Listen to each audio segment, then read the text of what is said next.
Hello, welcome back to Out on That Line podcast. We do have another review for you this week, and this one is a highly anticipated review, at least by one person that I know, has been waiting for us to do this one. Of course, we will talk about the Charli XCX music, fashion, and film album. My name is Jeff, and I'm here as always with my co-host Alex. Alex, how you doing this week? Well, Jeff, I've often been called a gentleman, but never a gentleman. I'm doing well. How are you doing? I am doing fantastic. My sister-in-law, the sister-in-law of the pod, Validia, has been hotly anticipating our review of this Charli XCX album. She is a big-time fan of Charli XCX. And I don't know what Charli's real last name is, or even if Charli is her real first name. Her name is Charlotte Atchison. Charlotte, very British, like very British. She made a good choice. Supremely British. Good choice going Charli XCX. Good choice. So the new album, Music, Fashion, Film. I will say to start off, Charli XCX has proven herself to be a very prolific artist. Because we recently touched on the Wuthering Heights album, we did the Brad album, and I think all of that's been within the last 3 years. Yes, maybe even within the last 2. I think so. Brad Summer was 2 summers ago. Yeah, 2024. Yeah, so and Brad, I think, was what, her like 6th album or 7th? Yeah, 6th. Good pull. I mean, there's like, so generally a very prolific artist. I think recent albums have given her the flowers that I think she richly deserves. It's interesting to go from an album like Wuthering Heights to an album like Music, Fashion, Film. And I think what it says to me, no, you know what? I know what it says to me is whatever you may think about Charli XCX or about her music, is that she is an artist. Like, this is like, music is her thing. Like, music is like, she's a very creative person. And again, however far that goes with the production she's had for people, that's neither here nor there. Like, she is a very prolific artist. And I think in a day and age where, you know, we recently did an episode where we talked about algorithms and Nepo babies and music getting shoved down our throats. Like, whatever you think about Charli XCX, at least we have artists like Charli XCX. Yeah, I would agree, because it'd be easy to look at like my first exposure to Charli XCX, which was, you know, I took a shit into a bag and tossed it downstairs. You know, with Iconopop or whatever it was, which is like, whatever. It's a nice little earworm. We all remember it fondly from a simpler time. So to then tell me that, you know, one of the artists behind that was going to go and make some really thoughtful, creatively strong choices. And even when like Brat didn't immediately resonate with me, because I'm like, this just isn't my genre, but this is the testament to doing this show. I'm asked, I'll tell anyone who will listen how important this podcast is. And for me, no less than anybody who listens. But it really has been a testament to, if you make the effort, you might surprise yourself. Like, I've tried to like plenty of different bands and genres that just haven't stuck. And I think indie sleaze, which I really, really enjoy the tropes of, has been a great gateway drug into more electronic house. Like, I would never have listened to something like Fuckers, which is spelled F-C-U-K-E-R-S. Never would have listened to something like that of my own volition until listening to Slater. Slater made me appreciate Brat more. Go back and take a listen. So not all of it is my cup of tea. Like, Twigs is not really my thing, but through more exposure, I've been able to gain a deeper appreciation for Charli XCX. And also the Wuthering Heights album, in retrospect, now that this new one is out, was a very like artistically interesting transition, because it's very, very different from Brat, but it kind of had the cover of Well, it's for a movie, so of course it's going to be a little different. You're not going to make Brat 2, Yeah. but then neither is this album Brat 2. It's like a deliberate rejection of the call to deliver more than that. And your mileage may vary as to whether you think that some of this is like underbaked or underwritten versus like kind of liberating in the way that it can sound very first draft in a lot of ways and a little more spontaneous. Like Brat was very fine tuned. It was instincts locked into recognizable repeating patterns and harnessed and structured.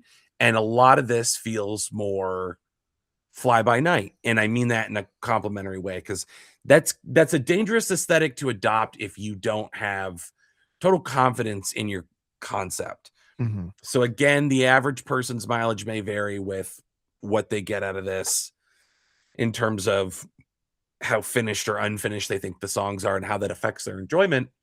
But the one thing you can say is this was a bold step in a direction away from but adjacent to Brat. It's charting a new course without radically reinventing. There's a lot of different stuff to like. It moves in a rock and roll direction Mhm. that maybe doesn't rock as hard as like a purist might want, but is enough to make it feel new and exciting and different for her, and I would say ostensibly for her fans. Yeah, and I think so. The funny thing is, like, the lead single to this, Rock Music, the first one she came out with, like, is probably my least favorite song on the album. Like, I Really? appreciate it. Well, it's fun. So it's not the concept, it's not the lyrics. Like that none of that like was offensive to me at all. It was just like the way that it was like the rock, like that was just so grating to me, which I suppose was the point. It just didn't land for me. I know it landed for everybody else because that song was a huge hit. But it's like digging deeper into the album, like Wink Wink, I thought was an absolutely phenomenal song, like so like tongue in cheek and has that like very British, like kind of dry humor to it. Card Declined, I thought was fantastic. Like SS 26 was like a very good, just kind of straight up like pop song. Could have been on like her self-titled album or Crash. It's just I feel like she has such good instincts for her songs. It's like if Dua Lipa had made albums as good as Future Nostalgia for like the entirety of her career so far, like you would look at her as the kind of the same level for like having these like really good instincts for what kind of pop music needs at that moment. And I think there's also like very clearly a love for like not just the subject matter of like music, fashion, film, like not just the things that she's making the album about, but like what makes this album just in general. Like she has a passion for music, and I really appreciate that she didn't try to make like just a straight up rock and roll record. She didn't try to be like Lil Wayne or like MGK when they like, okay, well, this other thing isn't working as well anymore. Let me get out the guitars and drums and make a rock and roll album. It was like rock and roll influence, but it also showed like she probably has some rock bands that she really loves because she made that work too. And I think this album, probably more than Brat, more than Crash, like certainly more than Wuthering Heights, because I really still, I can appreciate that for what it is, being like not, I don't really look at that as a Charlie album because it was made for such a specific purpose. Um, but this album, I think, is why when I say that like I'm glad we have artists like Charli XCX is because of albums like this one, where it may not be perfect. There's certainly points where I'm like SS 26, I felt like good pop song overall was fairly boring, but there was a lot of, I guess, like chances taken with this. I think a song, like I said, like Wink Wink, like, yeah, is just such that like lazy, it just feels like you're just like so lazy and tossed off with it, but it's like there's an intention to it as well, and like that makes a big difference. Like, because something can be bad because you just didn't put the effort into it, or it can be good because you didn't put the effort into it. Like, and there's a very fine line that she walks, I think, in her catalog in general, but especially on this album. I think there is there's just so much like tongue in cheek because I think she is a very funny person in general, and that comes through in her songwriting. But she's also, I think, just has a really good ear for what is going to work and what won't. And this album being only 30 minutes long, like felt like it went by in a flash. And that is such a good thing because we've had other albums that were only 30 minutes long that felt like they were twice as long. And that can be a very bad thing. It really speaks, I think, a lot to her abilities as a just in general a pop star as well as an artist, because those can also be two separate things. Like I think she can embody the pop star without losing the artist side of things. And I think there is so many like singers and pop stars and artists that like can't do both things, can't straddle that line. And I think this album in general kind of proves that she absolutely can, and she's one of the only ones that can. And I think, yeah, I agree with that. And I think where that shines to me is the confidence to come off of something like Brat and the viral success of Brat. And instead of going bigger, you go smaller and you follow your curiosity. And it does result in some songs and some of the ones you've hit on already that, like, yeah, to me, I'm like, yeah, it's a sketch of an idea that probably needed more work. And it doesn't mean it's lazy or I mean, I guess it does kind of mean it's underdeveloped if you're like, well, if you had developed it more, it would have been better. So I will. I'll call it underdeveloped, but not out of laziness or a mistake. Again, I believe everything was um done very intentionally, working off of a sense of spontaneity. Um and just it's a curious album. It's her having the like you've achieved everything you wanted to achieve via Brat. Like Brat was about chasing the notoriety and the lifestyle that, in the end, something like the success of Brat netted her. And then it begs the question, now what? And I think she wisely was like, I'm not going to try to top it. I'm going to pivot into something that's new and interesting for me and taking things into the rock direction. So like, you start with something like rock music as the mission statement, and it's literally like, nope, we're making rock music now. It tells you like abandon your concept of Brat. Like you will certainly recognize the sound. You'll recognize me. You'll recognize my instincts. It's not a totally radical departure, but we are going to move this into a different direction. So this is where you get on or you get off. And it's an important distinction you make too about like there's a pop star and there's the creative, the artist, because it's easy to I'll use our favorite punching bag. Like to me, Taylor Swift is a pop star. I don't think she's an artist. I don't think she makes art. I think her shit sucks. Mhm. Oh, and anyone who's new to the program being like, what, an adult white male making fun of Taylor Swift? Who could have predicted? But I've done the work. It's not coming from a place of ignorance, like, I've never listened to her music, but I know I hate it. I've listened to it diligently in an attempt to understand it, much like Charli XCX. And whereas I'm rewarded by Charli XCX because there is a persona, there is a pop star, and it's not putting something on in much the way that like Sabrina Carpenter does the, horny baby doll thing. Charli XCX is kind of a what you see is what you get. But like putting forward all that personality, putting forward an act without creating distance between the audience is one thing, and then having the chops and the intellectual and artistic curiosity to back it up is quite another thing. And so she manages to reconcile those two things on this album, and I think earns the buy-in. So like you say, a song like SS26 spring summer 2026, it's interesting, but it's not necessarily, it's more conceptually compelling than it is like musically catchy. That's the risk you run.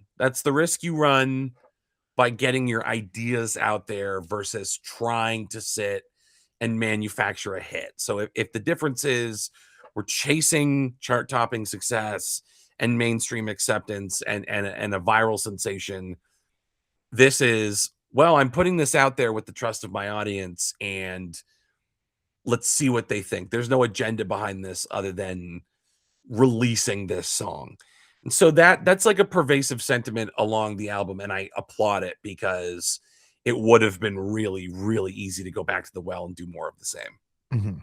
Yeah, and I think in like Brat, I think will forever probably be her most known album, but I think people that, I think what people realized is that it was not like a flash in the pan, because her self-titled album was like very critically acclaimed.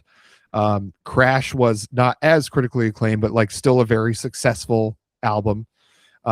She had the song Beg for You with Rina Sawayama that was like a massive mega hit. So like she has had years and years and years of success and clearly knows how to make those like world beating pop songs.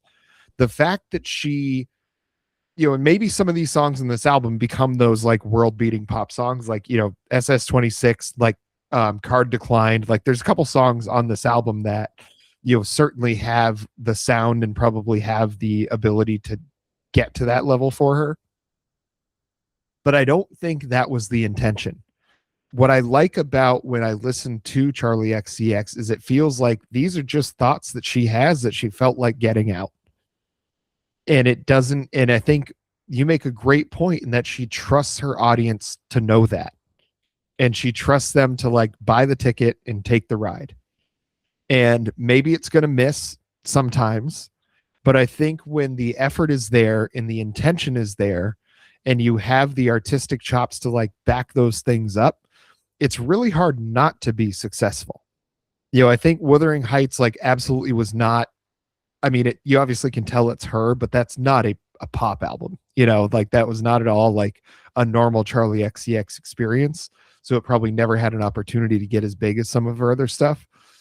But just the fact that she made it, I think, after a success, again, a good reference by like after a success like Brat, like I would be so tempted to go back and try to catch that lightning in a bottle again. Like, okay, let's go make another few $1,000,000 on a single album release and make millions more on touring on it. It's like I would be so tempted to do that, and she didn't. And I think knowing that she could release, knowing that she had the swing not only in the industry but with her fan base, that she could release an album like that and not have to worry about feeling like she took a back step in her career. It was just like, I think an artist has things that they need to get out, and there are people that like can make a pop song and make it really popular, but it's not necessarily that they need to get them out. That's just a talent that they have.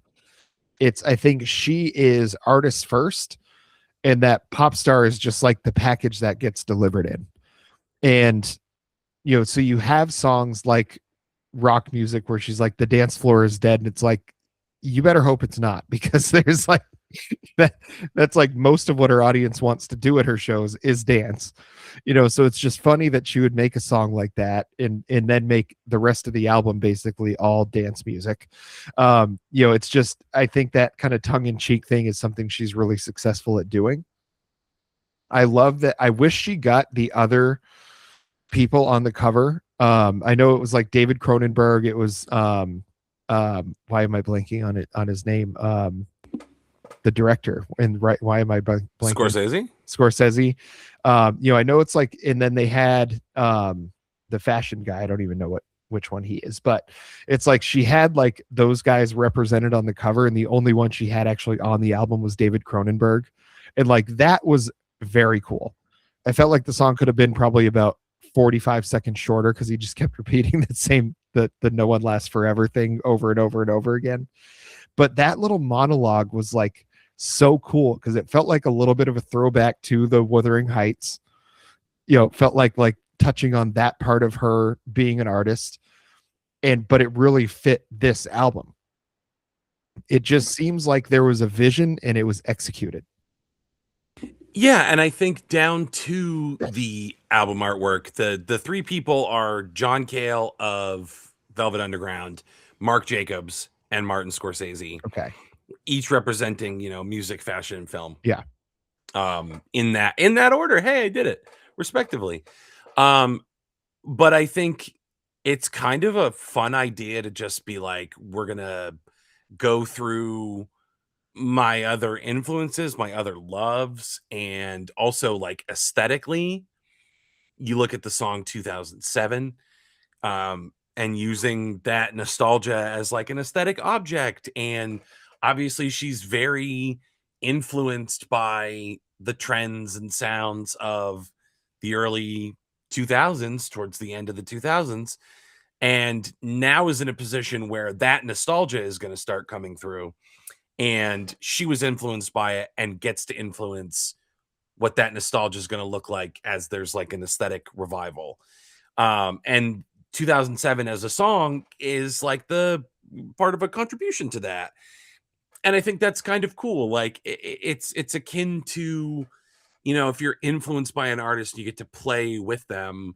It's kind of a culmination of a dream. And so if you found yourself especially inspired by something, to be able to contribute to a revival of it in a meaningful way is pretty cool. And so I think there's certain expressions of that running all through the album. And I just find it interesting that it literally is as simple as just like music, fashion, and films. Like these are the things from which I draw inspiration. Obviously, like having a whole entire album for Wuthering Heights. Um, just letting those other interests bleed in a meaningful way and using them to explore concepts of commercialism, mortality, doubt, expressions of joy at having like reached the top of the mountain. That you don't really get a sense of like an Alexander wept because there were no more worlds to conquer. You get a sense of like, okay, what's next? And it's not Mhm. about topping, it's about where you go on the journey. Like if you are at the top of the mountain, it's a negative outlook to be like, the only way down, the only step forward is down. It's like, yes, in a technical sense, but that doesn't have to mean dip in quality. It just means you have to come down from that mountain, and maybe you do a smaller but equally interesting mountain. Maybe you go all the way down to the river. It's not about a dip in quality, it's about a change in perspective. And I think there's a lot of strong aesthetic on this. There's a ton of personality. And make no mistake, that early 2000s nostalgia is starting to gain steam. The Mhm. 80s has incredible staying power. There's a show on now called The Shards, and I call it The Shards. It, it's another, you talk about a Nepo baby, Kaya Gerber in literally the Gerber baby. In this show about like, it's like a Bret Easton Ellis like Yeah. scandal and murder, and I'll never watch it. It's another Ryan Murphy hard bodies 80s bait kind of fucking bullshit. The 80s has weird staying power. The 90s had none. The 90s nostalgia was in a broader sense very short-lived. For many of us, is it has the staying power, but I think culturally it kind of got glossed over. The 2000s are going to be, I think, where people sink their teeth into. Yeah. And boy, when they get to late 2001, are they in for a surprise Yeah. around September? Let me tell you. Yeah. Well, two in very short, very quick succession. Yeah. Yeah, absolutely. Yeah. Absolutely. And you know Sure. Another what? another Charlie XCX album is dropped. It's dropped at the Pentagon. Yeah. And we can make these jokes because enough time has passed. And with an aesthetic revival comes, new opportunities. Yeah. You I'm gotta not an remember all of asshole. it. I'm a Yeah. creative genius. Leave me alone. Now watch this drive. It's Yeah. yeah. So, to me, like, I feel like I could keep waxing on and on about this album because I really truly enjoyed it. I don't know that it's going to be like a cultural linchpin like Brat was for her, but I do think it is a strong entry in a very strong catalog that she has built for herself. I think Charli XCX at the end of the day is going to be looked at as like one of the premier pop artists from, the last 15 years, really, because she's been at it for a little while now too. So, like, to me, this album, and I feel like I could go higher than this, but I'm gonna hold back. This album is an 8 out of 10 for me. Yeah, I'm right there with you. I'm also Yeah. going to give it an 8 out of 10. The stuff that comes off the top is the moments that didn't really completely launch or felt maybe a little too unfinished to be interesting. Like there were moments like I'll go along for the ride if something's like a rough cut. Hmm. I own an album of Caroline Rose songs that are all just like demos she did on an iPhone. Oh, or we reviewed that one, Year of the Slug. Yeah.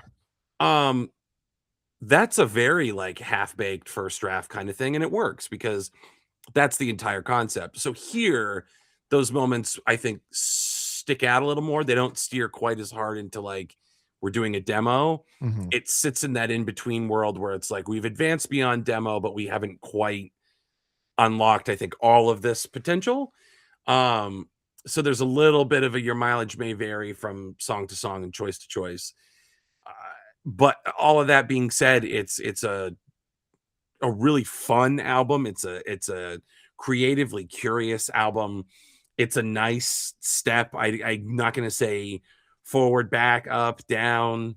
It's just it's by its very nature, it's a step. You gotta keep moving. And she's moved in a great direction, I think, and has earned a lot of goodwill from other fans and has made a fan out of me. And not that I was a hater, but I definitely didn't understand or have a huge stake in it. And that has changed. And I think that's a testament to the talent that she has and the power of her songwriting, where it's like, this album gets me further invested. I'm not going to sit there and be like, it's paradigm shifting world beater, but that's not the point. That's not what she was trying to do.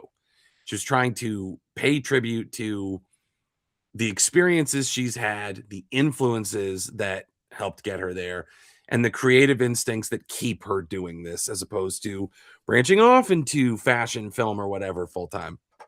So, other than those pockets where things didn't quite totally land for me, 8 out of 10. Yeah, that's in it. And it, I enjoyed it from first listen through, and I feel like every time I listen to it, because I've gone back, it's been a while since we recorded. Like I had this one locked and loaded, ready to review for like 2 weeks now. Um, it's just it is an excellent album. I don't know that it's a what I'd consider an all time classic, but I think it is proof that Charli XCX is hopefully here to stay and around for a good long time. Because if she keeps making stuff of this quality and she's got a history of doing so, then I will continue to give it an opportunity. And I think we've done two other Charlie A. So we've done Brat, and I think we did do Crash back in the day. And where can folks find those reviews, Alex? We did Crash, we did Brat, and we did Wuthering Heights. Mhm. We're racking up the Charlies, baby. YouTube.com/C/out on that line. It's not hard. We're not that shy and we're not that hard to find. I literally just gave you the URL. So I mean, I literally cannot do more work for you in this context. But we've got a lot of exciting stuff going on there. And like, yes, did we take a little gappy poo? We did. It's because Jeff and I both got very exciting new jobs. So, there's a renewed energy going into this thing. Like, you boys are finding fulfillment outside of the pod that's only contributing to the quality of what you see here. This rising tide is lifting all of our boats, and you're fucking welcome because you're not making it happen for yourselves. Okay. I've seen the comments. The grammar has taken a fucking beating. And as someone who is about to partake in teaching English, I cannot abide by this anymore. Okay. This is tough. This is rough, you guys. Get it together. It starts with discipline. It starts with subscribing to the channel. It starts with clicking the thumbs up to like the video and hitting the bells that you turn notifications on. So, new piece of knowledge. Oops, new piece of lore. Oops, new way I can improve my life. Oops, I finally learned how soap works and that I should use it every day instead of stinking like a hamster cage. You know who you are. So let's like figure that out and leave a comment. Do you have questions like, how do I balance a checkbook? How can I tell if my wife is cheating on me? Is she still attracted to me? How do I change the oil in my car? What did you think of the latest Willie Nelson? Like, just put all of that in the comments. The comments are so important. It's how we keep tabs on you guys. And quite frankly, I feel a sense of responsibility for you. I don't know about Jeff, but I assume he does as well. Oh, yes. So, you know, just trying to look out for you. So, join us today, youtube.com/C/out on that line. You will not regret it. I guarantee you won't regret it, folks. And until next time.